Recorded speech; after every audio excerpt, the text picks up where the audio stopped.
Hello, hello, hello. Welcome to the Concealed Carry Podcast. Season 4, Episode 14. Yep. Here we are.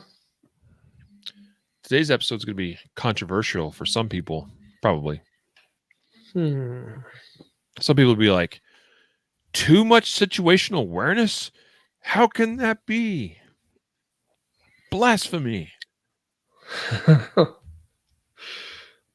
Yes, I suppose those people who might be listening, but they'll probably agree with us in the end. You know, like oftentimes it's a catchy headline that sounds controversial, but once you hear us out, it's not that controversial. Yeah. We didn't even come up with the headline. Nope, not this time. Nope. Who do we got watching? Who's with us? First commenter. I'm waiting. Did you hear about this fire near Estes Park, Jacob? To hear about it, the news is desperate when you go to the homepage of any of our local news operations, and every single story above the fold is about the fire. That's the only thing they can talk about. True. So fire near Estes Park. Estes Park's a beautiful place. You've been there. I've been there. What I thought was interesting was this story last night about this air tanker that was going to fight the fire at night. And it was the first time, I don't know if this is like first time in history period, but my understanding was for sure the first time in Colorado that an air tanker was going to fight a fire at night. And the pilot is a former Air Force pilot with combat experience with 8,000 hours of flight experience and over 1,000 hours of flying in the dark, including with night vision. And unfortunately, he crashed and died last night on this first expeditionary flight to fight this fire at night in the dark. Well, that'll discourage anyone from trying that again. Yeah, that's kind of what I thought. Thought that was unfortunate. Yeah. Anyway, all right, that's not what we're here to talk about. Hey, Sean and Eddie, thank you for joining us, guys. All right, so again, today's episode, we're going to talk about and break down what is too much situational awareness in the context of a fantastic article written by our friend Greg Ellifritz at activeresponsetraining.net. It's only partially about what is too much. It's I'd say even more so about how much is enough. Yeah. Well, yeah, I mean, at the core of it is how to properly conduct risk assessment. Yeah, and we're going to discuss 5 categories or areas or things to take into account to like appropriately assess risk and apply yourself accordingly. So, yeah, I thought it was really well done. So we're going to talk about it. It's going to be a good one. So should we go live or should we record, I guess, now the podcast? In 3, 2, 1. This is the Concealed Carry Podcast, Season 4, Episode 14. And welcome to the Concealed Carry Podcast, part of the concealedcarry.com network, brought to you by Excess Sites. Today is Wednesday, November 17th, 2021. As of the recording of this episode, I am your host, Riley Bowman, and I'm joined today by Jacob Paulsen. And as of this episode probably being published to the podcast feed, some of you may be listening to this on or very near Thanksgiving Day. So we wish you all a happy Thanksgiving. Oh, yes, there's a mute button, Jacob. Yeah, I forgot I muted myself. It's like the go-to online faux pas of 2021. Yes, so anyway, happy Thanksgiving, everyone. Okay, I thought you had something else to say. No, happy Thanksgiving. That's it. That's all I wanted to chime in with. Yeah. So anyway, we hope everyone is doing well and are safe and healthy and happy and hopefully enjoying this holiday season with loved ones or those that you care about. Or you might be spending it with some people you care less about than you might be in that situation where you're like, oh man, I gotta go spend time with these crazy yahoos. Either way, we hope you get through it in one piece and healthy and happy. So today's episode is going to be an interesting topic. We're in the title of it is, well, the same as the article that inspired it. Too much situational awareness. An article written by Greg Ellifritz over at activeresponsetraining.net. Thought this was a great jumping off point and inspiration for today's topic. So we're going to break it down. We're going to talk about situational awareness, how to conduct risk assessment, how to know whether you are dialed in appropriately or not. How much situational awareness is enough? How much is too much? Where do we draw the line? How do we figure that out? Lots of things we can talk about here today. So stick around. I think you'll enjoy today's topic. Today's episode is sponsored by American Gun Law, as found in our Guardian University library of videos. American Gun Law is a video course we filmed a couple years ago with a top attorney, understands, and he breaks down with us in really with Jacob. Jacob is the principal interviewer of that video, and yeah, it's an older video at this point. It was one of it is the first one we ever produced, but the content's still relevant and very, very, very useful. American Gun Law. You can find it at concealedcarry.com/Guardian University. And that'll take you to a page where you'll learn about Guardian University, which is our online video training library. And you have two options. You can choose and purchase video training courses a la carte, or just become a Guardian Nation member and get access to everything as part of your membership, which is what I'd recommend you do. Yeah. What do you say, Jacob? Yes, do that. We would like to get your money every month.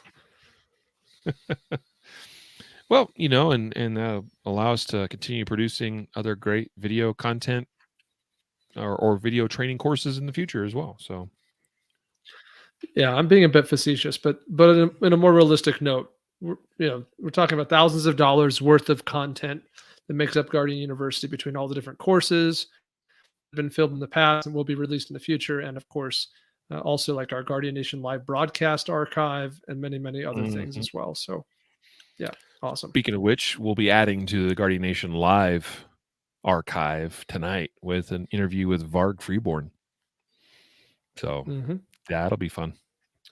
Speaking of which, that's the topic we're talking about today, is kind of right up Varg's alley. So today's episode sponsor also is the 2022 Guardian Conference. This may be the first time we are officially discussing it on the podcast. I don't recall. Either way, if you haven't heard, we are scheduled, guys. We are locked in. The dates are set for the 2022 Guardian Conference. I'm sporting my 2021 Guardian Conference special t-shirt here. We had a great time this last year, just about 2 months ago now. We had our first annual 2021 Guardian Conference. Had a lot of fantastic instructors, a lot of great training opportunities, and those that were in attendance. Well, Jacob, you've seen the survey results. I mean, give us what was the consensus from attendees about the event? It was real good. People really liked it. I think for all the reasons that a conference like that is valuable, right? You're getting lots of different insights from lots of different, generally hard to access, expensive trainers in a very short period of time. You're also networking with amazing people. It's all around good time, good food, good people, and good education. Yeah. Yes. I would say I was overwhelmed by the positive feedback we received from attendees from our first year of putting on the Guardian Conference. So what does that mean for 2022? It's going to be bigger. It's going to be more awesome, and it's going to be better. So you're going to want to be there. We've already sold some tickets. Actually, sold more tickets than I would have guessed for having done very little promotion of it thus far to this point. So guys, don't wait. I think we didn't quite sell out tickets to the 2021 Guardian Conference, but it wouldn't surprise me if we sold out for 2022. And right now we have the super early bird pricing in effect. So go to guardianconference.com and get signed up today. The dates are September 16th to the 19th or 18th? 16, 17, 18. Yeah. So in Oklahoma City, Oklahoma, at the Oklahoma City Gun Club, same venue as this last year. You know what? It's a great venue, has all the space we need, lots of shooting bays, buildings and structures. You know, so we don't have to stand out in the baking sun all day, or we can get out of the rain should it come. So, and we're gonna probably have some low light classes like we did this last time as well. Probably a lot of the same, but also some different and new and fresh, and both in terms of content and as well as instructors. I'm working on that right now. So I'm getting that locked in. Guys, we hope to see you at the 2022 Guardian Conference. Again, guardianconference.com. Let's get into our topic, Jacob. Folks, first of all, you should note that in the show notes of today's episode, you will see under resources a link to the article that inspired this discussion. You'll find that over at activeresponsetraining.net. I'm not going to give you the full link verbally here, so go check the show notes or go directly to his site, and you can. I don't know whether it's on the main homepage there or not, but you should be able to find the article that again is titled "Too Much Situational Awareness." So you went through this article. Yeah, as of right now, it's still on the main page, but that may not.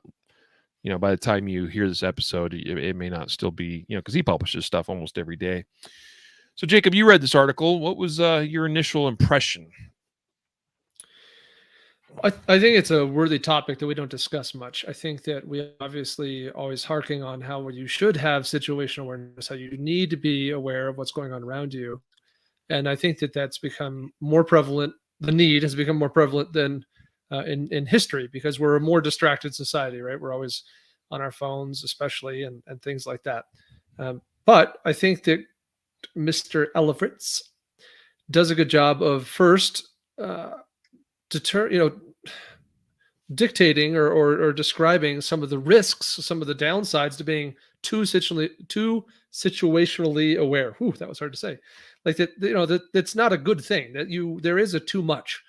And then he goes on to talk about how much situational awareness you need is determined by a number of different factors. And he goes through those factors with a really kind of valuable discussion about how you can make that determination for yourself and decide how on point you need to be, because sometimes you need to be able to drop it down, both for your sanity and because it's not good to be too much so aware. Yeah, you're exactly right there. How was that, Riley? Good summary? Yeah, absolutely. So, he starts out by talking about a date he went on, a dinner date.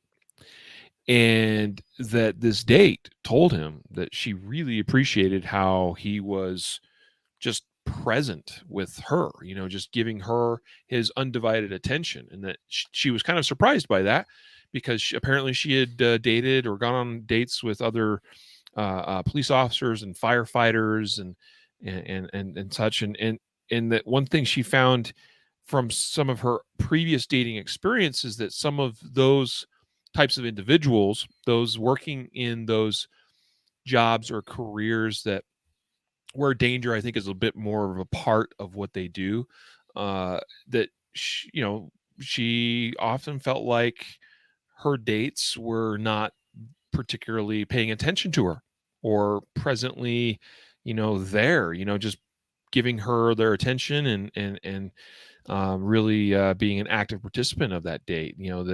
that she had certainly had some experience of being on dates with guys that, would spend a significant amount of the night looking around and being all situationally aware. And so knowing that Greg's a well-respected trainer in the industry, recently retired city cop. He's done a lot in his life and in his career. And, she commented on him being basically, calm and not, head on a swivel constantly throughout the night as they're having a conversation. He was paying attention to her, his date. And that was a good thing, right? So I thought that was an interesting way that he started this article. And I can definitely see how this would, I could relate to this to a certain extent. First of all, just like a little bit of a self-admission or confession, if you will. I have been in my whole life, as long as I can remember, a bit of a, I almost feel awkward saying this, but a bit of a people watcher. Like I'm fascinated by human behavior a lot of times. And in all kinds of public environments, I tend to watch and observe others, even if it wasn't with the idea of like, is this person a threat to me? And I need to be, situationally aware. It's more of just I tend to just observe people. As a child, I grew up quite quiet and would just sort of sit in the back and just I was perfectly content to just be quiet and watch others do their thing. It might come as a surprise to some people because as I've matured, I've become a bit, I'm definitely still primarily an introvert, but I've become a lot more balanced in being able to put myself out there and talk and meet and greet and communicate with others. But I've always had this tendency to kind of observe, and so that tends to, without me really noticing it myself, that tends to take place. That is, I'm, say at dinner with my wife, sitting across the table from each other, I'll be just kind of like taking note of who else is in the environment and just kind of amusing myself by the various characteristics and goings on of other people. So that's just me. All right. Fast forward a few years from my childhood, and as I became more aware of just the idea of situational awareness from the context of paying attention to the potential existence of something that might be a threat, then that became a very natural thing for me to pay attention to. I would say it almost naturally evolved based on my just sort of general people observation, that it just naturally evolves into like taking note of potential threats, if that makes sense.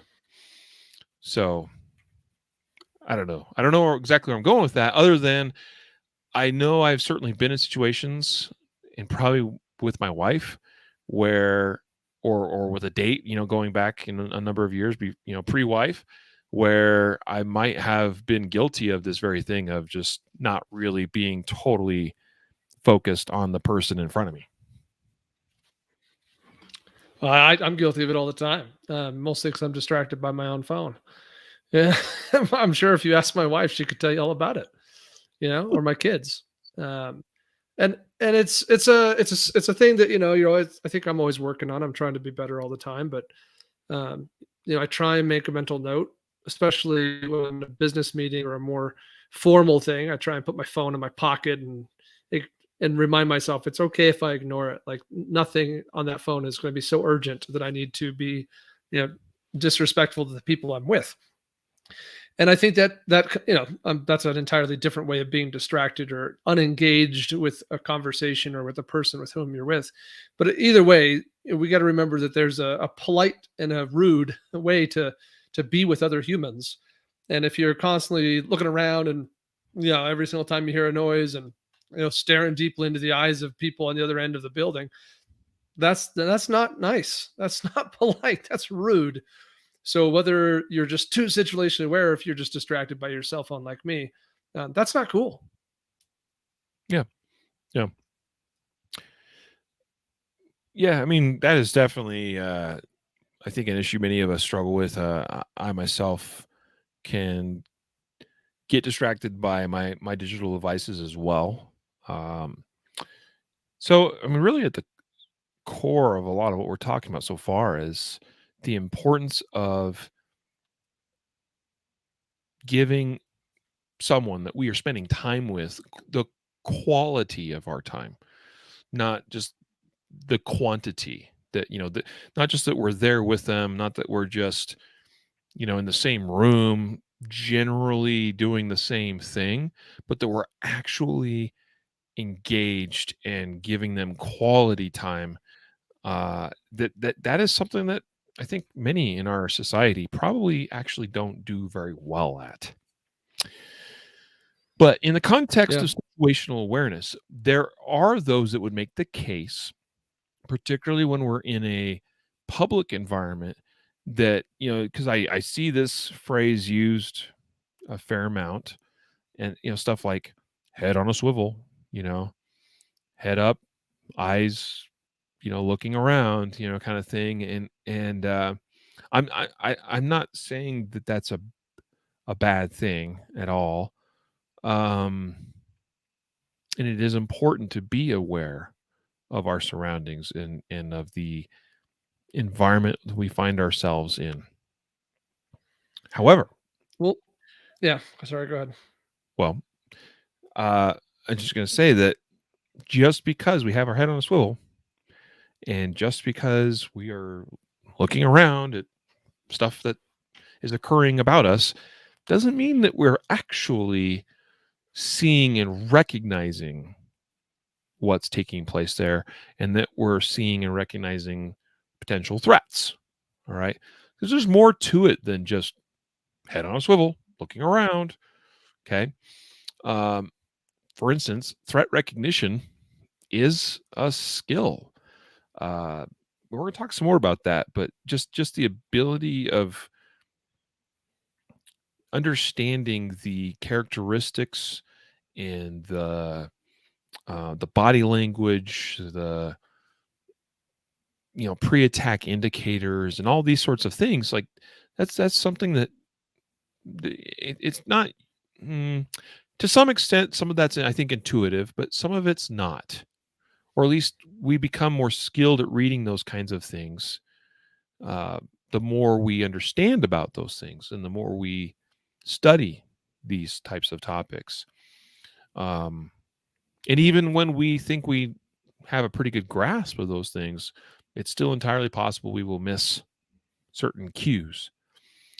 So just because, in other words, just because we are, doing this, turning around and checking everything out, doesn't mean we're truly 100% situationally aware at all times. And in fact, I would argue it's impossible to be truly 100% situationally aware, whatever that means. Yeah. Yeah. And even if you were like all over that, I still think that there's potential downsides, right? I mean, I'm not Mhm. saying like benefit and risk, right? Like we're not saying like let your situational awareness drop and put yourself at risk. But we talked about being rude to others. Another issue is just the gray man concept, right? Yes. I mean, do you want to be the person who sticks out to the other people who are being situationally aware? Is that weirdo who's staring at everybody and twitching every time there's a sound and turning to constantly looking and checking their six? Like that's also not doing you any tactical favors. Yeah. Well, I mean, so here's the thing is that, yeah, and I've actually kind of, I've engaged somewhat in argument with individuals online about this very thing. And meaning that they would be proponents of being actively situationally aware at all times. And I would say, yeah, but that can be its own tell. And that's essentially what you're talking about here. Because an example of what someone who's being situationally aware would maybe take note of would be things like twitchy, nervous movements, shifty eyes, and you might kind of be like, whoa, what's up with that? What's up with that guy? Right? Because we pick up on that stuff as human beings. We do. That's a pretty basic, like, nervous energy in a person. That is something that generally is pretty intuitive for most people to pick up on. They may not always notice it, or it may not come to the forefront of their mind, but it'll be typically noticed to some degree and some extent. And so if that's what you think situational awareness is this constant, what's the word? Not diligence, but constant, I just keep coming back to situational awareness, but this constant, I can't pull out the word, but you're just constantly like doing the thing, like Right. you're So, gonna, that I is mean, I gonna think be your own tell. yeah, I think there's two takeaways from that. The first one is kind of the reason I brought it up, which is to say that maybe being too situationally aware is a negative. It's counterproductive at some point. But the other takeaway is that, you can learn to be more subtle about it Mhm. and a little bit less like obvious about it. But in the case of, today's context where we're talking about, the dangers of being too situationally aware, rubbing people the wrong way, being rude, and now sticking out like a sore thumb, being in the, it being your own tell, as you said, you not being the gray man anymore.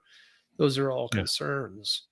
Yeah. I also think that you got to determine the mission, right? Like, was it yesterday? No, it was Monday. On Monday, I went into Jersey Mike's Subs because they're delicious. It's the Mhm. best of all the national chains. Like, just so you know, Disagree, but that's okay. it's just the best. It's the best sandwich, and it was double I points was at day. Jimmy John's at the precise moment you were at Jersey Mike's. Oh, I think Jimmy Jimmy John's is John's is pretty not good. as good. No, Jimmy John's is not even second on the list. Jimmy John's is, it's not even comparable. So I was at Jersey Mike's, which the only downside of Jersey Mike's is that I'm sending money back to New Jersey. And, if I cared, I guess, more about that, I'd go to Quiznos. They're Colorado based. But anyway, I'm sitting at Jersey Mike's, and my only objective is to consume food. I'm not with anyone. Okay. I'm just there to eat and enjoy some good, sandwich and a massive chocolate chunk cookie and some stubborn soda. And that's it. That's the only thing I'm doing there. And so in that mission, right, I have to consider the objective. The objective is certainly to be safe. I don't care if I piss off anyone. I don't know anyone there, but I don't want to stick out and be some awkward weirdo. So I got to take all that into context. So maybe I'm checking a text message when it comes in, but maybe I'm being, I'm thinking, hey, I can check that text message when I leave and get back in my car to continue my journey today. So I think we can make those decisions about, based on the objective. If I'm out on a date with my wife, then I got a pretty high objective here, because the odds of me being gunned down in a restaurant are much lower than the odds of me getting divorced, like statistically speaking, in America, right? So I think that, nurturing the relationship with my wife is a pretty high important mission and objective. And so to some degree, I got to put other things a little bit behind on that. If it's a business meeting, right, and we're trying to, to nurture a business relationship, and I got my phone out and I keep checking it, and I'm like just staring at everybody coming through the door, that's not going to lead to a really good, relationship with this person I'm sitting down to eat with. So again, the point is, like, what's the mission, and prioritize based on that mission. Yeah. Well, to that point, there's this paragraph from Greg on his article where he says presence matters. If you aren't focused on the present moment because you are constantly looking for an attack that will likely never occur, you miss out on a lot of good things in life. And there's a lot of truth in what he says there. A lot of truth. It's easy particularly as the male partner in some kind of relationship or family dynamic, to sort of take the attitude of, well, it's my duty to protect and guard my family and those I care about, and so I'm going to do these things that helps ensure their safety. And because you're busy doing those things, you might not be really paying attention to your family that you're supposed to be spending time with, and you're missing out on those wonderful, beautiful moments that would enhance your life. And so it's like there is this dichotomy of, but I have to make sure that they're safe. Well, Yeah. some of the some of the categories we're going to discuss here in a moment are going to help us evaluate what we should, some factors we should be considering and taking into account as we sort of weigh these competing interests, if you will. One other quote I wanted to share from his article here, and then we can move on to the first category here. And that is, he says, paradoxically, having darting eyes and a distracted look might actually make you more subject to victimization. It makes you appear nervous and less confident. Both conditions are go signals for the average criminal. You think you are being aware, but the criminal may perceive your actions in an entirely different way. And that this is where it's important to understand some of that criminal psychology piece of things. And there are a lot of different types of criminals out there, a lot of different attitudes, different backgrounds, different propensities for violence, different motives, even amongst criminals.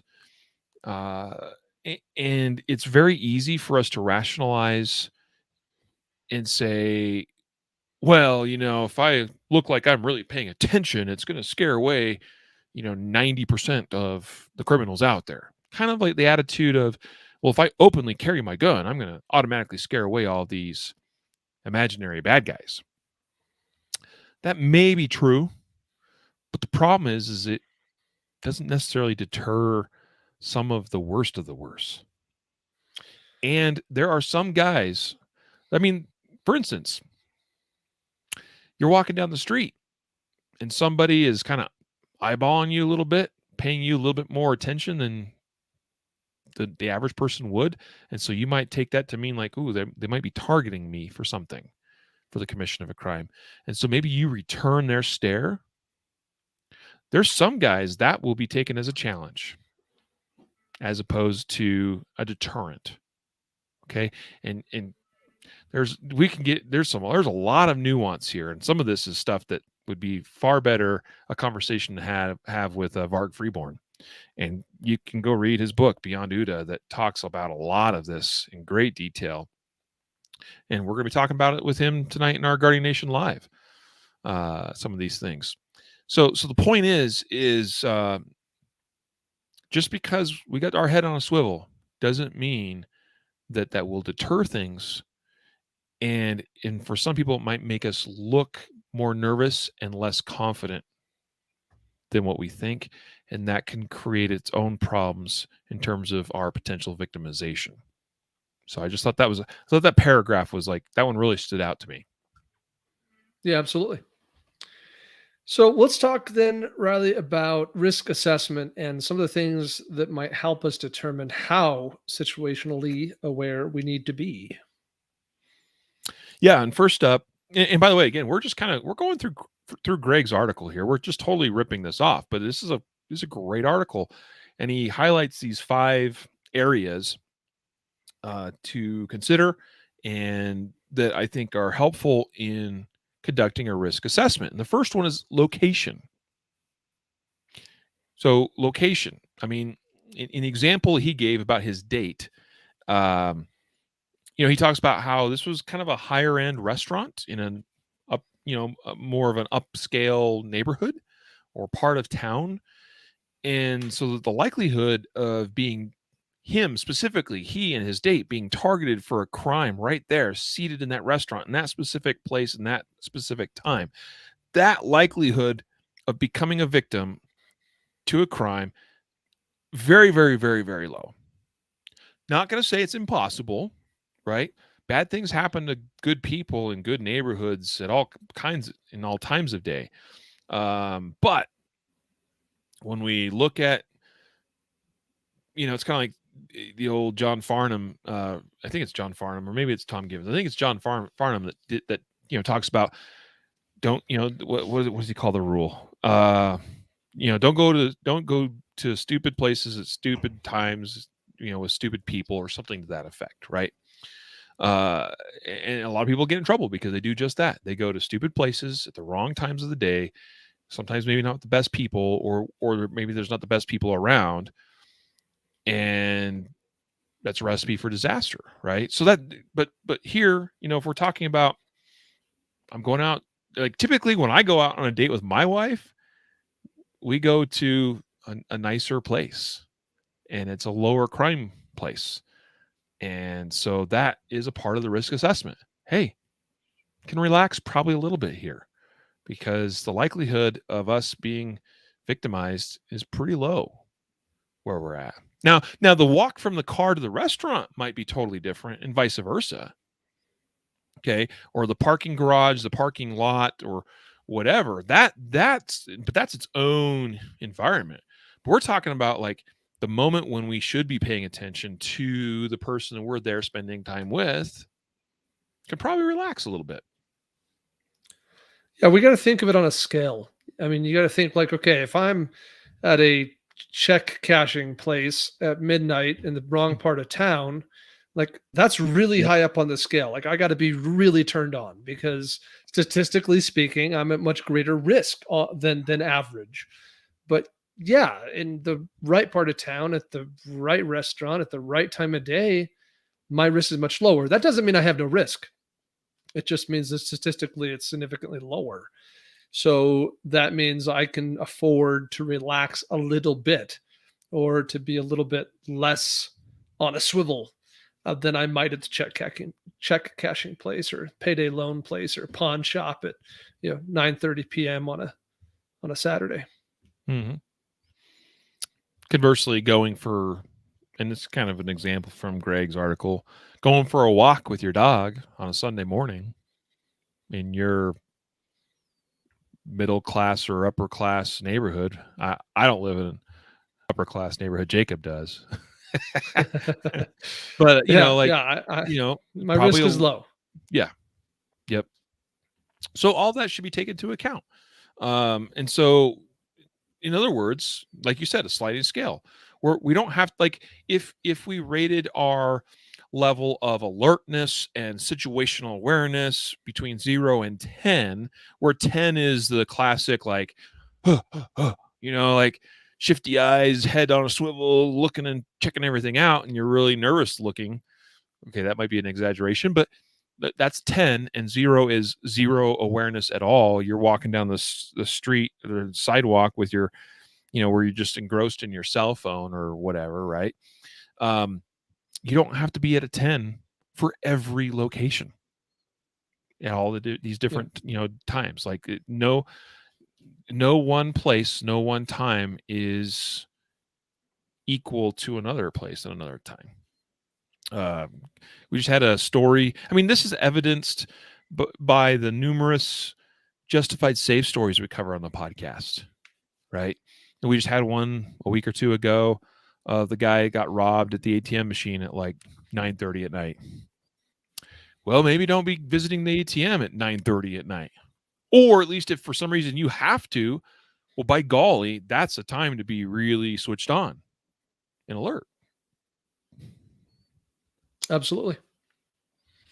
Right, I'm having this feeling like there's potential that someone's listening to this and just in complete craziness, like, oh my gosh, Riley and Jacob are going to die tomorrow. I cannot believe that they would be so switched off, and that they would endorse, not paying attention like that. I just want to be clear, like that's not what we're saying at all, and not even close. What we're saying is that there's an appropriate and an inappropriate amount of awareness. And you need to determine what's appropriate based on the mission, and based on some of these other things like what we just discussed, location. And it's okay. And in fact, sometimes I think it's even preferable, tactically speaking, to turn it down a notch. And that's kind of what we're suggesting. Yeah. It's sort of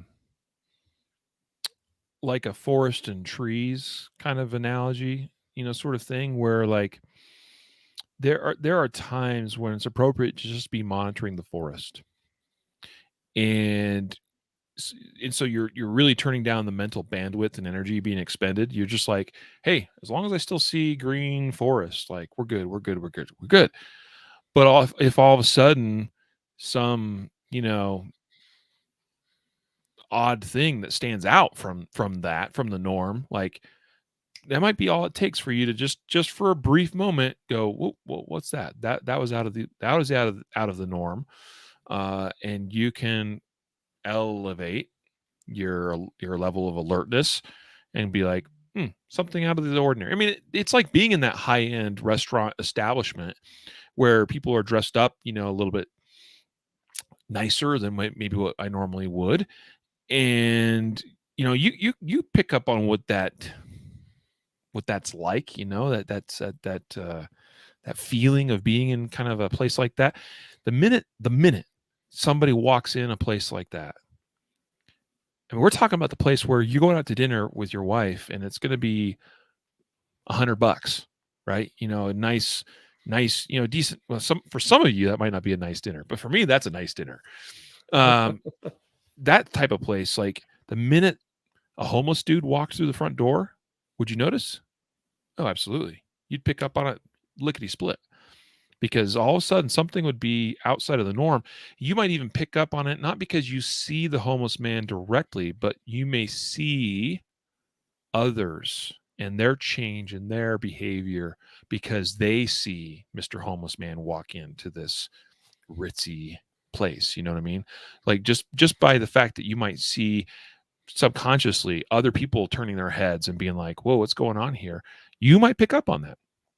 We as human creatures, we're very social creatures, and we tend to kind of run with the herd, so to speak. There's a herd mentality there, and if you see all of a sudden everybody's eyes or heads go a certain direction, we all tend to be like, whoa, what's going on? What am I missing out on? Like what's over there? You know what I mean? Like, so just because you don't see the thing that stands out in a particular place or an environment doesn't mean you will miss out on certain cues, because you may see that in the body language and behavior of others in your environment, others that are like you, that you're there and you're like, I'm with my tribe, I'm with my herd, but the herd does something and you go, whoa, what's that? Right. So anyway, just something to think about there. Yep. Next is positioning, according to Mr. Ellifritz. And he talks, for example, about choosing your seating position tactically. And that's, his reference again is a restaurant. But I think this is super valid positioning. I mentioned sitting down eating a sandwich at Jersey Mike's, the best sub sandwich chain. And they should sponsor our podcast. I should send them a request. No, Firehouse. Firehouse is fine, but it's not as good. They just don't put as like the meat's not as fresh. It's not sliced right there. So good. Oh my gosh. So, I get choices about where I sit in that restaurant. I get choices about how I position myself next to exits or bathrooms or foot traffic or the kitchen, or, I'm speaking broadly, not just about Jersey Mike's, but, and obviously it might not be a restaurant. For example, I was in a bank on Monday, 2 days ago now. I went into a bank. Same thing. I get choices, right, about what I'm going to pay attention to, where I'm going to position myself, and things like that. And I was there for an appointment to meet with a banker, and so I had to sit down for a while and wait. So I got to think about where am I going to sit, which direction am I going to face, or am I just going to stand over here? So yeah, I think there's a lot to this positioning concept. I think it's a pretty cliche idea to sit with your back to the wall, but it's a super valid one. Like, I don't think it could be as cliche as anybody wants. I think it's extremely valid. Just the idea that I only have to be aware of 90 degrees or 180 degrees is super preferable to having to be aware of 360 degrees. Yep. Yeah. So again, I think this is based on location that may inform our decision as it relates to positioning in an environment like that. So I'm in the fancy high-end restaurant in a high-end neighborhood. Might not be as critical that I have to choose a table and a seat with where my back's against the wall. That's kind of how I look at it. I mean, I used to be really like almost anal retentive about this when I was a little bit less mature in my thoughts on risk assessment, where my wife knew. I mean, she knew. She's like, oh, Riley's going to choose this spot against the wall over here where he can observe the entrance and exits and all of that. And I've kind of gotten to a place where, again, yeah, like I totally, I don't freak out about, waitress or waiter or whomever. I guess it's not really, it's like the maitre d, that I don't freak out if they don't seat me in the place I want to be seated necessarily. I might have other requests. I mean, Jacob, you and I think, are similar in this regard. I don't like noisy environments. So if given the choice, I will ask to be seated somewhere that's a little bit quieter. I know you do. You have some hearing challenges. And actually, Greg talks about that in the article here, talking about, how he likes quieter environments too, allows him to hear and pick up on acts of violence a little bit more easily. Breaking glass, screaming victims, he says, and gunshots. So I completely agree with all of that. So, I mean, again, if given the opportunity and choice, like, yeah, I tend to probably lean towards choosing a seat where I can observe things a little bit better. But I don't go out of my way necessarily to do so unless I'm in a location or a time frame where I think it might be more relevant, or if I'm out to dinner or lunch or whatever with others that are like-minded. So I'll totally let you have, your seat against the wall, Jacob, or someone else that I know and trust, and I know that they're, they've got my back. I'm not gonna, freak out about it. There's something else to throw out here too. I mean, just to, to those of you that say I got to have my seat against the wall. Well, if your loved one or family member or members are between you and where the likely threat may come from, just give that some thought. I've thought about that as well. I mean, I think every situation I think has to be approached uniquely, but where it's like, well, I actually prefer to put myself between my loved ones and, say, the door or that kind of thing. Now, I may not be able to observe as readily, but there's other opportunities. Again, paying attention to others in the environment. Maybe have windows or glass or mirrors that I can observe things even with my back is towards a door. There's all kinds of, I mean, every situation, every environment's different. Yeah, I think I would happily put loved ones between me and the threat in order to maximize my ability to identify the threat sooner. But that's me. I was going to add this one little thing, and that is, from a deep amount of experience, I'm unusually qualified to tell you that if you just ask to be seated somewhere else, they'll seat you somewhere else. Like, Usually, yeah. almost without fail, I walk into a restaurant and the hostess says, how many? And I say, it's X number, and we want to sit right there. And I point somewhere, and okay, like almost always, okay, no problem. Or to your point, Riley, I'll say, like, what's the quietest spot? Oh, over here. Great. Put me there. Mm-hmm. But anyway, like, it's just, I don't know if I've ever been told no. Like, maybe like, well, we can put you over here. Oh, okay, great. Like, they're going to accommodate what you ask for.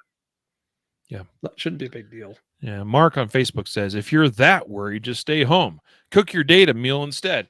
Well, first of all, I suck at cooking. No, but on a serious note, I'm never that worried. I'm not. But anyway. Yeah, I don't think, Mark, you're necessarily saying that towards or at me, but are there people out there that maybe feel that way? So, I suppose yeah, it's possible. Okay, so here's something else that I think is arguably more important than some of what we've discussed so far, and that is the idea of pre-planning. Mm-hmm. Okay. Yep. So you know where you're going, you know what the environment it will be like. You perhaps have been to that location before. Now, maybe you haven't. And if you haven't, well, maybe you might research some things ahead of time. But the important thing here is to try to pre-plan your course of action should certain things occur. I'm going to use a recent example, Jacob. Recently, there was this big concert in Houston, right? And all these people, the crowd started pressing forward, and people started fainting and passing out, and they had to do CPR on people and carry them out, and like 11 people I think so far have died from that incident. There's a large crowd event. I number one, I generally don't enjoy those types of events. I generally avoid them. That might be one thing that I don't know if worried is the right word, Mark. I just don't find much fun and enjoyment out of being in a mass of bodies in close contact, listening to music that's, where I have to wear earplugs or I'm going to go deaf. So, but like that's a great example of before this Houston event, people might not necessarily have thought in advance about contingencies for what if this, what if that. Now that that's happened, how does it change your pre-planning if you are going to attend such an event or concert like that? How does the Harvest 91 festival shooting change, if anything, how you pre-plan and approach an event like that one? How does situations like, there was that active shooter at a Oklahoma restaurant a few years ago, where fortunately 2 concealed carriers responded successfully in stopping and preventing that. It's these are all great examples of things we can look to and say, well, okay, what if this, then what? And that's how I look at the pre-planning thing. Is I need to identify, for instance, if it's a venue, where are my entrances and exits? Okay, knowing that ahead of time is very important and very relevant, because what pre-planning is all about is having the plan ahead of time so that if we must do or execute a certain course of action, we don't have to then in the moment also be figuring out, well, okay, I need to get out of here, but where is that? Where is the exit? Right? Knowing that ahead of time means that we can just simply execute. Yeah, we talk about this a little bit in our complete home defense course for those who've been through it. But for me, I look at a response plan as a principle-based solution that's applied contextually to an environment. So, and this is something that probably you've discussed with a family, with a spouse or kids or whoever else, and everyone's kind of clear on the plan, right? The response plan. So a principle would be, first thing we're going to do is get together, like, isolate, group up, the loved ones. That's a principle. Now at a restaurant, that's pretty simple. Like, here we are, unless someone's in the bathroom, in which case we got to go to the bathroom and get them. But at the county fair, that might be different. Hey, everybody gets handed a $10 bill. Like, I don't know if that would go very far these days, but when I was a kid, $10 bill would last you at the county fair. So everybody gets handed a $10 bill. It's like, meet back here at 6 p.m. Well, now if okay, we got to group up, that's a contextually complicated, place. Now we probably need to once we get there, we probably need to designate a meeting place in order to make that work well or to be efficient. So the point is, like, build your response plan in a principle-based way, right? I'm going to get family together. I'm going to deal with any immediate threat if necessary. Then we're going to seek a position of strength or whatever, and then we're going to escape or evade if possible. Whatever, like, build a principle-based plan that's very simple and very easy to remember and easy to explain and work together with, and then apply it in the context of the environment every time. That's much easier to do, right? But it's if everyone's on the same, like, we just know, like, step one is, like, isolate the family, get everyone together now. Like, nothing else comes before that. Then whatever environment we're in, like, that's what we know is step one. So anyway, I thought there about response plans and being prepared. Yeah. The next concept here is threat recognition. Well, honestly, I think this is probably the more difficult of these things to really do. Oh yeah. I mean, because it's one variable, like we can control the location we go to. We can control uh, um, the positioning, how and where we place ourselves. We can control our pre-planning and what we do in advance, but we don't control the actions of others, and we don't always know exactly how someone will portray themselves. So this is where things get just a little bit more nuanced and a little bit more gray, as far as less black and white, as far as what threat recognition is about, is recognizing and understanding others' intents. That's really what it's all about. And that's something that, while it's deeply ingrained in our human psyche, uh, the ability to read other people and pick up on cues and social cues and body language, we don't always do so with 100% accuracy. And the most skilled criminal actors are those that are able to actually appear as something that they are not. And so they actually are able to manipulate your perception of them. And that's where it gets really tricky. I mean, just to use as one example, right, would be some of the most famous serial killers that have ever existed, where, like, for instance, Ted Bundy, right? He went to great lengths and was very skilled at appearing as just a normal, nice, handsome guy to these women that he took full advantage of and then killed. Right? He went so far as to wear fake casts and have crutches and things, so he would appear less threatening, less intimidating, and even maybe would have a pity taken upon him, as he looked for his and seeked out his victims. Now, I'm not talking necessarily that what we need to be primarily concerned about regarding ourselves, and the topic today is that we need to be on the lookout for serial killers. I'm just saying that even right down to some of your on the street robbers and carjackers and things, deception is a classic tool of the enemy. Always has been and always will be. And it's a little bit more difficult to always pick up on what the actual intents of someone are when they are very skilled at manipulating perceptions. So, and to that point, and I'll tell you, this very thing is covered in Varg's book Beyond Uda pretty well. And he also talks about it from our perspective.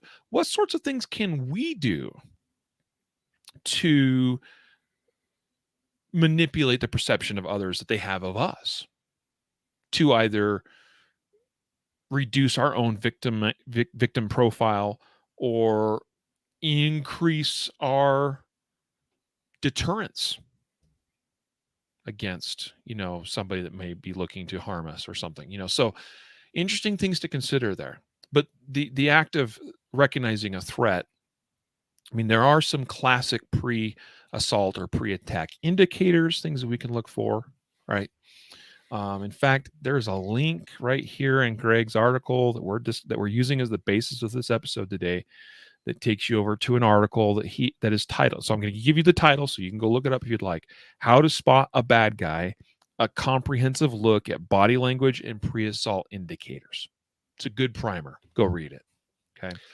I think that while we're pretty hardwired to notice things that are off or different in our environment, this is one of those things where you said it's a little bit more complicated. In my opinion, it's more complicated because it's not as natural. Like if you, like Greg Ellifritz, if you spend a lifetime as a cop, then you probably are pretty well fine-tuned to identify those pre-assault indicators and things like that. Yeah. Whereas somebody else might not. So if you come from a very violent background or situation or life or career, then you're probably more in tune with those things than the average person, than say me, probably, who is not. So that generally means a little bit of study goes a long way. reviewing, the Active Self-Protection YouTube channel and being a subscriber of that, for example. And you talked about articles that you can read, and and that article is quite good. It's got even some nice pictures and things like that. So the point is, it's one of those things you might actually need to study and learn. It's not as intuitive as it might sound like it should be. Yep. Agreed. The final piece of all of this is having confidence in your abilities. And I was actually really appreciative of Greg including this in his article, because I've seen this play out, and we see this sort of thing play out with law enforcement officers. And when I say I've seen it play out, well, I mean I've done a little bit of work in the law enforcement realm, and those officers who are confident in their abilities handle themselves in stressful situations a lot more easily, a lot more readily. Because when you know what you can do and what you are capable of from a skill set perspective, from the skill side of the equation, then you know when it's time to engage in certain courses of action, and also when to withdraw or not engage or disengage, because you may not have the skill set needed to do a certain thing. That knowledge of what you can and cannot do is really important, and confidence is key. And also, confidence becomes its own self-fulfilling prophecy in a way, because while confidence is simply a measure of you knowing what you can and cannot do, knowing where your limits are, projecting confidence becomes a lot of times its own form of deterrence against threats. It just does. So I thought this was really good. Now, how do we achieve confidence in our abilities? Well, we have to practice. We have to practice a lot. And this is true of whatever skill we are talking about. If I want to have confidence in my shooting abilities, I have to practice it a lot. If I want to have confidence in my hand-to-hand combatives, jujitsu, any of that sort of thing, I got to practice it a lot. It just is a part of anything that we do in life. If we are going to be confident at doing it, it's something we have to do a lot and get to a reasonable level of proficiency and understand what that proficiency is. You're muted.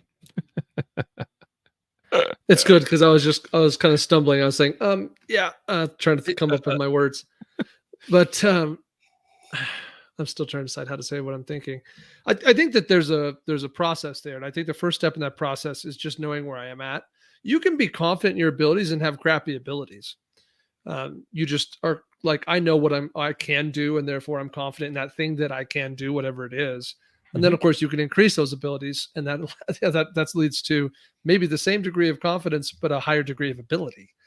So anyway, I think there's a distinction there. Yeah. Well, and I think that's why I try to be careful when I say knowing what I can do and also what I can't do. I think it's twofold.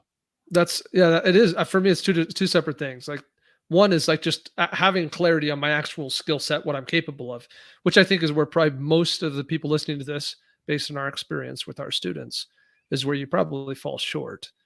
And then second is this idea of, well, I'm gonna project and feel confident in the thing I can do. And I think that most of us are pretty good at that, especially men. We're just naturally more confident. So I think that both those things are important, is my point. Both be confident, portray some confidence, but also actually know what you are capable of, and what that affords you in terms of how much it buys you. Yeah. I'm gonna pick at you just a little bit, because I don't know if you know what you said, but what you just said is that men. I'm going to restate it, so correct me if I heard you wrong. That men are more naturally confident. That's true. I actually truly believe that's statistically valid. So and maybe the better word would be prideful. I'd like you to elaborate on that, because I think Yeah. some people might take the wrong thing away from that. Oh, yeah. I mean, this. If I'm sexist here, I'm sexist against men, but I think men are more likely to feel confident and overly confident. We're more likely to be proud and prideful, and we're more likely to overestimate our abilities than women. I think Mhm. that's just it's like statistically I can see sound. that. Yeah. Well, I don't. Yeah. Okay. So, and I think that's really, really valid. I think that I think psychology does bear a lot of what you just said there out, and I think it's some, like Jordan Peterson talks about those sorts of things quite extensively, actually. And to your point, some people may perceive that as being a negative thing, but uh but sometimes what might be perceived as a this is good or this is bad, I mean, it can, everything can go too far one way. Overconfidence, to your point, like we might hear confidence, well, that's a good thing to have, but if you have too much confidence, it can be to your detriment. So anyway, okay, Yep. that was good distinction, I think, what you touched on there. So but, and that's not to say that that not the anyone can have confidence in Sure. their abilities. Um, and I think it's something that's important for anybody to have. I think it's just as important for a woman to have confidence in her abilities to handle herself in a stressful situation, just as it is for a man to have confidence in that.